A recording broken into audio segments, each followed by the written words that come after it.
It's Friday, February 28th, and this is your Barbados Today Evening News Update. Chairman of the Barbados Private Sector Association, Edward Clark, says it's still too early to tell whether private sector employers can offer their workers a pay increase.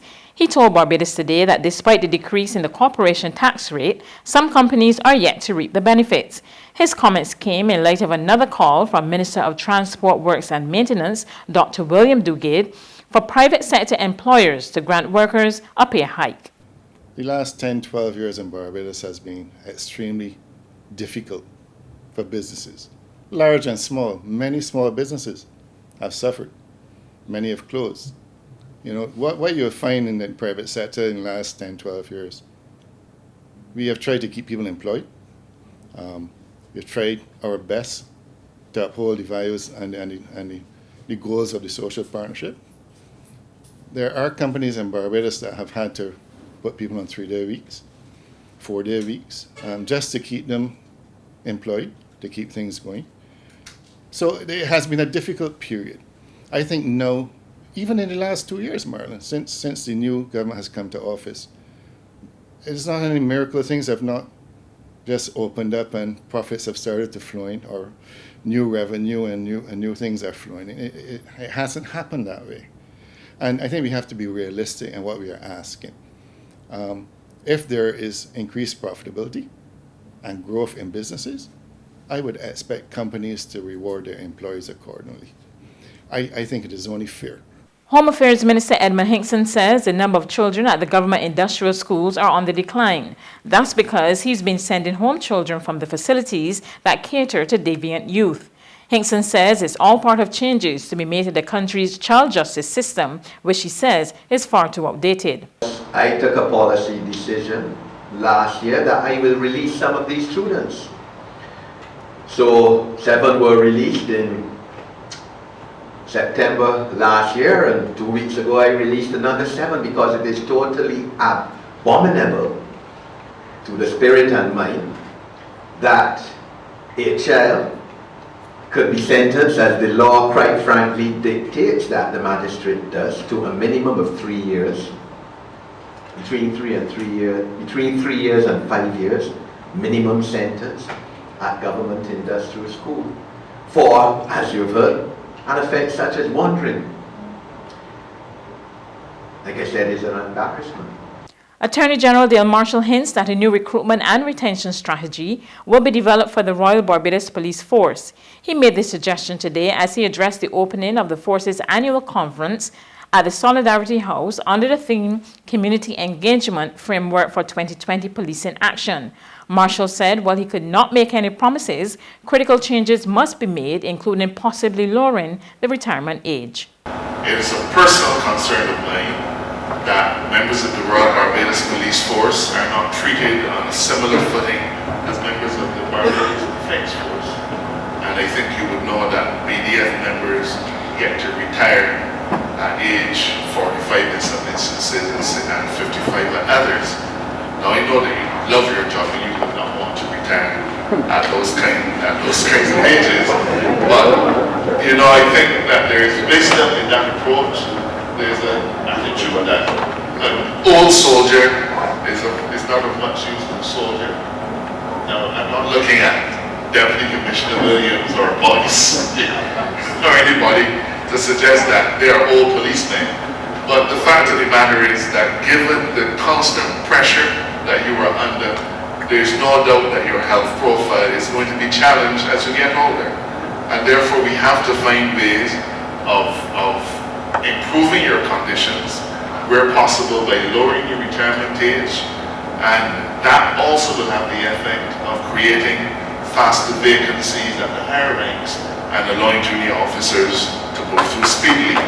Meanwhile, Acting Police Commissioner Erwin Boyce says policing remains a rewarding career, but he's concerned that young people are making little to no attempts to join the force. Today we are over 250 officers short, and it seems that our recruiting strategies need a rebirth. No longer is there a rush for joining the force as in the 70s and 80s, and we acknowledge that society has changed and that the job market has become more diversified. We must pay attention in that market to what the market requires. Compensation packages and associated benefits, and not necessarily a long-term or security in a long-term job. In addition, the force requires from its applicants a tenacity to serve, a commitment to the ideas of policing, and the capacity to endure sacrifices.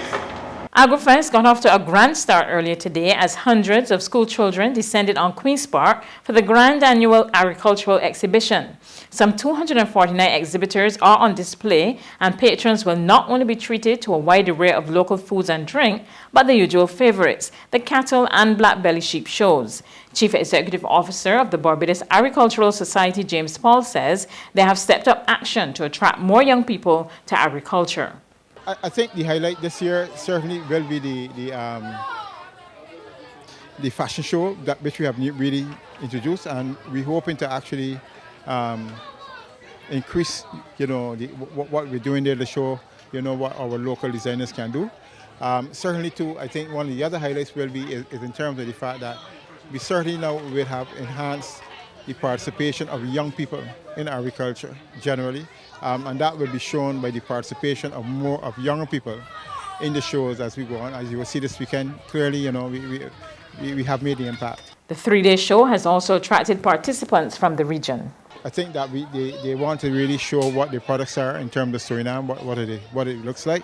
And that's basically why they're here. Because, in the Caribbean, we also have people here from Namdefco, in Trinidad, and I think we also have people out of Guyana too. So we're trying to make sure that people get a chance from the region to come and also show what they're doing at the same time. There's regional and international news after this short break.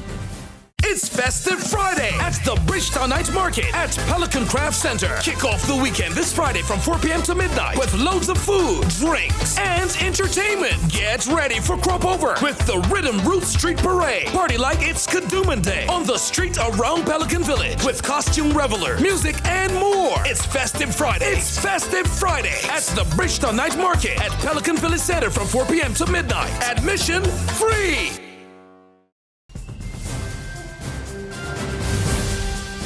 To regional news now, President David Granger is promising that after March 2, life for Guyanese will improve. The details in this report from Handel Duncan of HGP TV News. If re-elected to office, there are several things the government will do differently, like placing added emphasis on sectors like education. More emphasis will be placed on employment of young people. More emphasis will be placed on creating that equality so that we do not feel that people from the bush are backward, or people from the coast are more progressive. Equality is very important, and we feel that the quality of life is going to be better. President David Granger. If re-elected to office, this will signal the final term for the president, since as it is, Guyana's constitution places a 2-term limit on presidents. But that aside, the president admits that the government has to make some improvements. In public security and in public health. Nowadays, almost every year there's a new threat. It's Zika, or dengue, or chikungunya, or SARS, now we're Corona. So we are much more aware of these international threats. After March 2, the president expressed full confidence that life will be better for all Guyanese. On the international front, the World Health Organization calls on countries to act quickly and robustly to contain the coronavirus epidemic. He made the call after China recorded its lowest number of cases in more than a month. However, the rest of the world has continued to show an uptick in infections. The continued increase in the number of cases and the number of affected countries over the last few days are clearly of concern. Our epidemiologists have been monitoring these developments continuously, and we have now increased our assessment of the risk of spread and the risk of impact of COVID-19 to very high at global level. That's news, but for the very latest, visit our website at www.barbadostoday.bb. You can also subscribe to our e-paper, email updates, or like us on Facebook, and sign up for our breaking news alerts via WhatsApp. We're also on Izumi Media and bus terminals, as well as Screenplay at supermarkets and gas stations near you. You can also hear us on Mix 96.9 FM and Capital Media HD 99.3 FM.